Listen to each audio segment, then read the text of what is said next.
When a defeated German general walked into General George Patton's headquarters expecting to negotiate the terms of his surrender, he quickly realized he had miscalculated the man standing across from him. In the closing days of World War II, the shattered remnants of the Third Reich were desperately searching for a way out, hoping to salvage some dignity or secure favorable conditions from the advancing Western Allies. But Patton was not a politician, nor was he interested in diplomatic pleasantries with an enemy that had devastated Europe for years. This video explores the intense psychological battle and the uncompromising response Patton delivered when a German commander dared to challenge the Allied mandate of unconditional surrender. It is a story of raw leadership, immense historical stakes, and the exact moment an arrogant Axis officer learned what happens when you try to bargain with America's most relentless battlefield commander. If you find this window into history compelling, please consider taking a moment to subscribe to the channel, like the video, share it with someone who needs to hear this story, and leave a comment about something you did not know before or found most interesting about Patton's fierce leadership. The setting was the chaotic final stage of the European theater, where the German military apparatus was collapsing under the dual weight of the Soviet onslaught from the east and the Anglo-American advance from the west. Officers of the Wehrmacht were terrified of falling into Soviet hands, knowing the Eastern Front had been a war of total extermination, which led many to flee westward in hopes of surrendering to the Americans. Patton's Third Reich smashing Third Army was moving with unprecedented speed, capturing thousands of prisoners daily and forcing German command structures to disintegrate into pockets of desperate holdouts. Among these was a proud German general who still clung to the traditional Prussian military illusions of honor, status, and negotiated treaties between gentlemen. He requested a formal meeting with Patton, believing that his rank and the remaining forces under his control gave him leverage to dictate how his men would be treated. Little did he know, Patton had already formulated a strict philosophy regarding the total capitulation of Germany, leaving absolutely no room for compromise, debate, or conditional terms. Patton's reputation preceded him, known universally as a commander who lived for the fight and despised the Nazi regime, viewing the war not just as a geopolitical conflict but as a crusade against tyranny. When the German general arrived, dressed in his pristine uniform with medals intact, he attempted to present a list of specific demands regarding the preservation of his officers' sidearms and guarantees of safety from repatriation.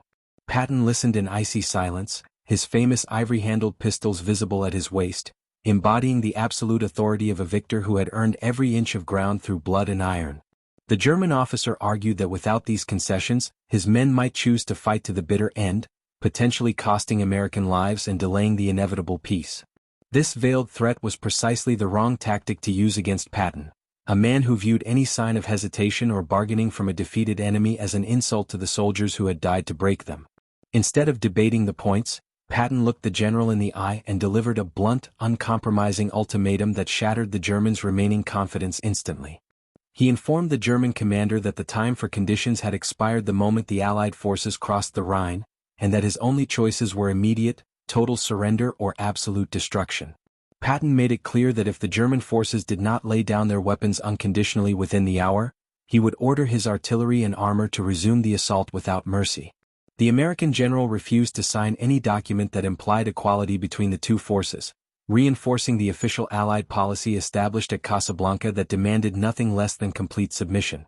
Faced with Patton's fierce resolve and the realization that the Americans were fully prepared to obliterate his remaining troops, the German general's defiance evaporated, replaced by the grim reality of defeat. He signed the paperwork as dictated, marking another victory for Patton's psychological warfare, which often broke the enemy's will to resist before the guns even fired. This interaction became a legendary example of how Patton handled the transition from fierce combatant to administrative overseer, refusing to coddle the leadership of a regime that had caused such global devastation. As you reflect on this turning point in military history, please remember to subscribe to the channel, like the video, share it with someone who needs to hear this story, and leave a comment about something you did not know before or found most interesting about the way Patton handled his defeated adversaries during the war. This unwavering stance against the German leadership was not an isolated incident but a consistent pattern throughout Patton's campaign across France, Belgium, and into the heart of Germany itself. He deeply distrusted the traditional German officer corps, believing their aristocratic professionalism was merely a mask that hid their complicity in the horrific crimes perpetrated across the continent. While other Allied commanders sometimes sought diplomatic or smoother transitions to avoid further bloodshed, Patton believed that total military humiliation was necessary to ensure Germany would never rise to wage aggressive war again. His refusal to grant terms was designed to send a clear message to the entire German hierarchy that the old rules of European warfare, where empires fought and negotiated comfortable peace treaties, were permanently over. The confrontation highlighted the clash between the old world of military aristocracy and the new world of total war, where victory meant the complete dismantling of the enemy's power. This philosophy guided every interaction Patton had with captured officials, earning him both immense respect from his troops and deep frustration from Allied politicians who preferred diplomacy. The strategic consequences of Patton's hardness were immediate, as word of his uncompromising nature spread rapidly through the remaining German lines, causing a cascade of capitulations without further American casualties. German soldiers realized that trying to bargain with the Third Army was a useless endeavor, and that their best chance of survival was to simply surrender without delay. Patton's aggressiveness on the battlefield was perfectly matched by his sternness at the negotiating table, creating a dual pressure that the exhausted Wehrmacht simply could not withstand. History shows that his actions saved lives by shortening the conflict, proving that a decisive and terrifying display of resolve can force an enemy to accept reality far quicker than prolonged debates. Even after the formal surrender documents were signed across Europe, Patton continued to enforce a strict standard of accountability, refusing to let defeated officers retain their illusion of superior status.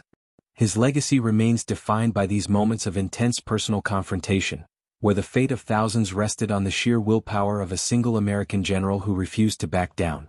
The tension within the headquarters during that specific meeting was palpable, as staff officers watched two distinct military worlds collide in a brief but historical battle of nerves.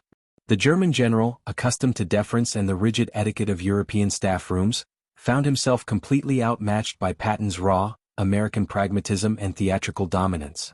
Patton knew that psychology played a massive role in victory, and he deliberately structured his environment, his posture, and his speech to project absolute, unyielding power to those he conquered. He understood that any crack in the Allied facade of unconditional surrender would be exploited by the Germans to create divisions among the Western Allies and the Soviet Union. By holding the line so brutally, Patton reinforced the unified front that eventually brought the European conflict to a definitive, legally binding conclusion. The incident became a textbook case of how military governors must maintain absolute authority during the chaotic transition from active combat to occupation, preventing insurgencies or renewed resistance. Following the encounter, Patton wrote extensively in his diaries about the nature of the enemy he had defeated, expressing a mixture of professional contempt and historical awareness regarding the German martial spirit. He noted that the Germans respected only strength and viewed any form of leniency or polite diplomacy as a sign of weakness to be exploited later.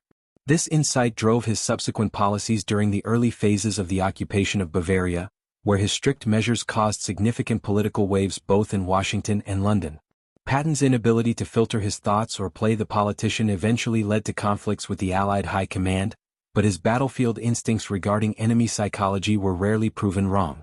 He maintained that a defeated enemy must know they are defeated, completely and utterly, before any process of reconstruction or reconciliation can truly begin on solid ground. This philosophy, while controversial to some civilian observers at the time, ensured that the territory under his control was secured rapidly and without major civilian or partisan uprisings. The story of Patton and the defiant German general serves as a powerful reminder of the complexities of wartime leadership, where a commander must switch from tactical genius to iron-fisted diplomat in an instant. It illustrates how personal character traits, such as Patton's famous stubbornness and sense of historical destiny, directly influenced the geopolitical outcomes of the 20th century's greatest conflict.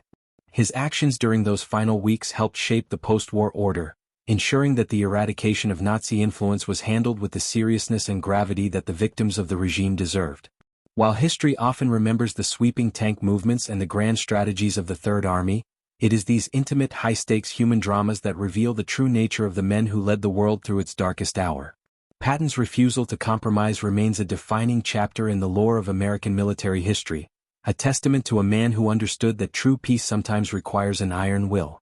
As we look back on the incredible events that defined the end of World War II, the legendary actions of General George Patton continue to inspire and instruct generations of leaders around the world. His uncompromising resolve in the face of a defiant enemy demonstrates the timeless truth that clear, decisive action is often the safest and most honorable path through the chaos of conflict. To help us keep telling these vital historical narratives, please take a moment right now to subscribe to the channel, like the video, share it with someone who needs to hear this story, and leave a comment about something you did not know before or found most interesting. Thank you for watching, and stay tuned for more deep dives into the powerful stories, moral dilemmas, and extraordinary figures that shaped the course of human history.